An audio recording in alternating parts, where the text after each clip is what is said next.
Magandang araw at welcome po ulit dito sa Wi-Fi Extended. At sa video ito ipapakita ko sa inyo kung paano ba natin ilipat ng padaan-dahan yung ating mga previous na running na Wi-Fi papunta rito sa ating Wi-Fi Extended. Pinakaunang gawin natin ay kapag nakapag-flash na kayo ng Orange Pi image at working na siya, ay ito na yung gagawin natin.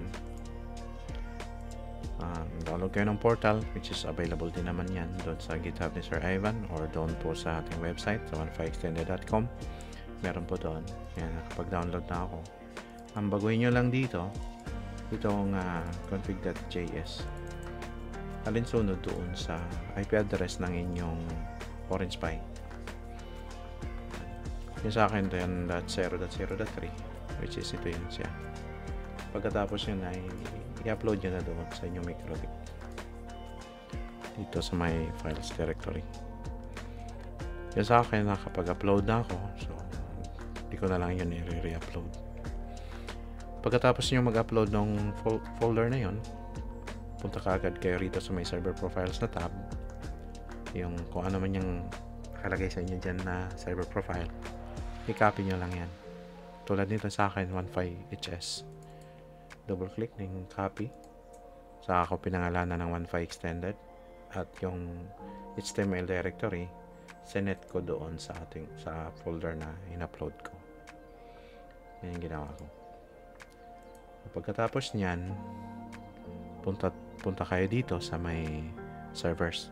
Katulad nito, itong acting i-demo ngayon, ito ay nasa VLAN 14, isa-set ko dito. Yan, sa profile na yan. Okay.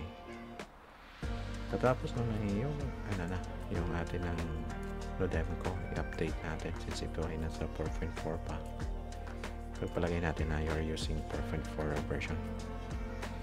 So, punta kayo rito sa may firmware update. Unahin nyo muna yung Binto na file and then choose file. Punta ka agad kayo doon sa dinownload ninyo.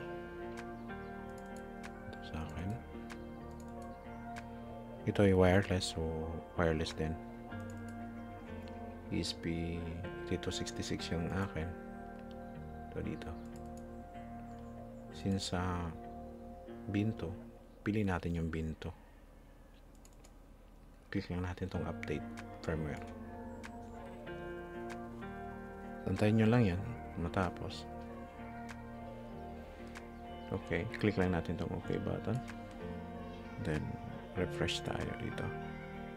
Makita nyo, 4.4 pa rin. Hindi pa rin nabago. Siyempre, kulang pa tayo ng isa pang bin. Balikan ulit natin. Firmware update. And then, this time, bin 1. Choose file ulit tayo. And then, dito. Click lang natin yung update firmware. So, ayan. Done. Done na kaagad. So, kaya kung refresh nyo yan, makita nyo 4.5 na yan. Ayan. So, login ulit. And then, dito sa system configuration. Tapos, dito kung mapansin nyo dito, server MikroTik setting. Server mode. Ilipat na natin from MikroTik server to Wi-Fi Extended server. Tsaka yung IP ng ating Wi-Fi Extended. Ito yung sa akin, 10.0.0.3. Ito yan. So, ayan. Tapos, mahalaga din yung lagyan ay itong API key ng inyong modem ko. Pwede kayo mag-generate. Pwede rin kayo maglagay dito ng customize ninyo. Sa akin, lagay ko lang yung pangalan ko dyan. Code name. Okay, click lang natin itong save. Ayan. Tapos, punta tayo rito sa ating Wi-Fi Extended. Ayan.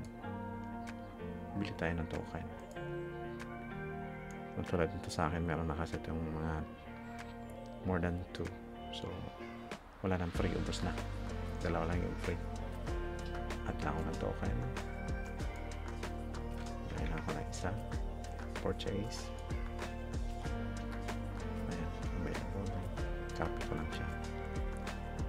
Then, punta tayo ulit dito sa ating Wi-Fi extended and vendors. Add vendor. And then, profile. Lagay natin sa Wi-Fi extended. API, yung red fox kanina. Yung nasa API key ng doon sa ating system configuration ng Wi-Fi. Tawagin ko lang ito muna ng bilang 14. So, ito, yung IP address niya, 10.0.14.3. 10.0.14.3. Ayan. Click lang natin yung save.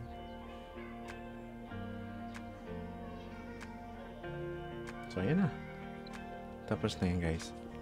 Yan lang at maraming salamat. Hopefully na nasundan ninyo ang ating tutorial.